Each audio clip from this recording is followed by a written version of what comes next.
Hello and welcome to episode 11 of Cold Case Christmas. And in this episode, we are looking at the sad disappearance of a mother and her 3-year-old son, a little baby toddler called Brandon Wade. They both disappeared in October 2002. The family are desperate for answers about what happened to their daughter and their grandson. But there are no answers. This story begins with Paula Ann Wade, aged 25 at the time of her disappearance. She was a former military wife, originally from Florida, and she lived with her son Brandon, aged 3. Her marriage to Lance Wade, a staff sergeant at Moody Air Force Base, had fallen apart some time ago, and the couple had separated. Lance was reassigned to Shaw Air Force Base in Sumter, South Carolina, and Paula and Brandon moved into their apartment at the Commons Complex at 1415 St. Augustine Road in Valdosta with one of Paula's friends, a male roommate called Marcus Burrows, who was then aged 19. Paula had worked at Sam's Club for 5 years and had actually planned to move at the end of the month, at the end of October, with Brandon back to live with her parents in Orlando, Florida, where she was originally from. She'd had a transfer approved by her employers, so she was all set. She was all set to go. She was leaving her apartment in just a couple of weeks' time. She'd have a job down in Florida, and Brandon could grow up with his grandparents. It all seemed to be going fine. On Saturday, October 12th, 2002, Paula worked a regular shift and clocked out by mid-afternoon as she usually did. And there was nothing amiss, nothing at all. Paula hadn't talked about taking a trip, going anywhere that weekend. She just went home. Paula normally rang her parents on Sunday evening, and they thought it was strange when they couldn't get in contact with her.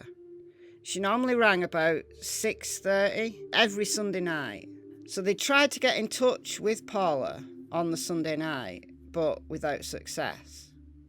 But it was on the Monday morning, so this would have been October 14th, that Paula's shift was due to start at 7 a.m. and she failed to show up for work. She didn't call in to report her absence. That was odd. She was normally very conscientious. It was uncharacteristic of her. She was good. She was reliable. If she was sick, she'd call in. So her team leader was concerned and sent another employee to Paula's apartment. Actually, twice that day. That employee noted that Paula's 1998 Chevy Blazer was in the parking lot, but there was no answer at Paula's door. The employee noted that although the vehicle was there, Brandon's car seat was missing. So wherever Paula had gone, she'd gone in a different vehicle and taken Brandon's car seat. It was actually Paula's boss that contacted Valdosta Police Department. Officers went round for a welfare check. They contacted Paula's landlord for access to the apartment, and they said that it looked lived in, it looked like someone had been there, but there was no signs of forced entry or a struggle. So they filed a missing persons report for both Paula and Brandon. Wherever Paula was, Brandon was sure to be. She didn't leave without him because his car seat was missing. So Paula's parents, Regis and Mary McGrath, drove from Orlando to Valdosta the day they learnt about their daughter and grandson's disappearance. They distributed flyers around the city. They contacted as many people as they thought to. There was just no sign of her whatsoever. The police made contact with Lance Wade initially. I guess he was a person of interest, being the estranged husband and Brandon's father, but he was ruled out as a suspect. He had a strong alibi. He was in South Carolina and could prove it when his wife and son had vanished. He successfully passed a polygraph. Not that we can set a great deal of stock in polygraphs, but it's worthy of note that he did pass a polygraph. However, police wanted to question the roommate, Marcus Burrows, but they couldn't find him. So, was Paula with Marcus? Had they all took a trip together? Maybe in Marcus's vehicle and not told anyone? Possible. But eventually they did locate Marcus, and he was in jail. Deputies from Loudness County had arrested him for providing a false name and for theft. When questioned on the disappearance of Paula and Brandon, he hired a lawyer. He would not speak, he refused a polygraph, and although that doesn't signify his guilt, Paula was supposedly his friend. But he would not cooperate with the police. One of Burrows' friends, someone called Cedric Bell, told detectives that he thought he knew where Paula and Brandon's remains might be buried.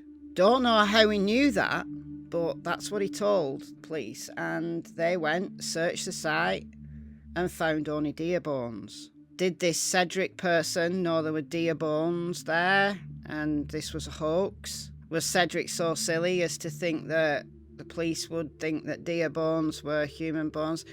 Who knows? But no sign of Paula and Brandon, no sign that human remains had ever been in that area. So police conducted extensive searches. They did everything they could, but Paula and Brandon have literally vanished off the face of the earth. Various public appeals have taken place.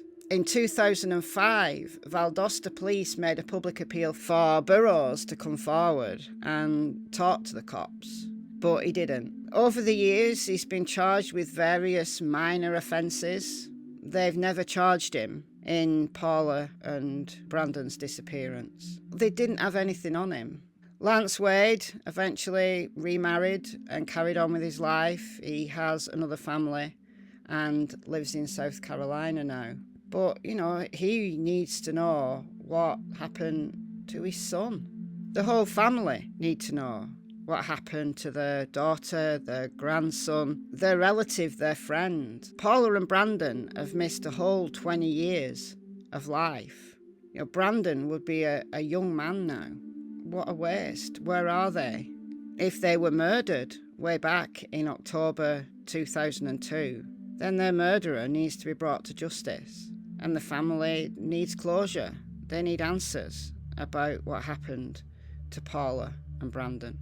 Anyone who has information about the location of Paula and Brandon Wade are asked to call the police department's crime tip line at 229-293-3091, where callers have the option to remain anonymous. You can also call the Crimes Investigations Department at 229-293-3145. Let me know what you think about this case. What do you think happened to Paula and Brandon? Do you think Burrows is the man that's responsible for this? Do you think it's Burrows and no one else that holds those answers? I'm inclined to think so, but who knows? And we may never know. We may never know. So it's bye for now. I'll see you next time in the next episode of Cold Case Christmas. Bye, guys.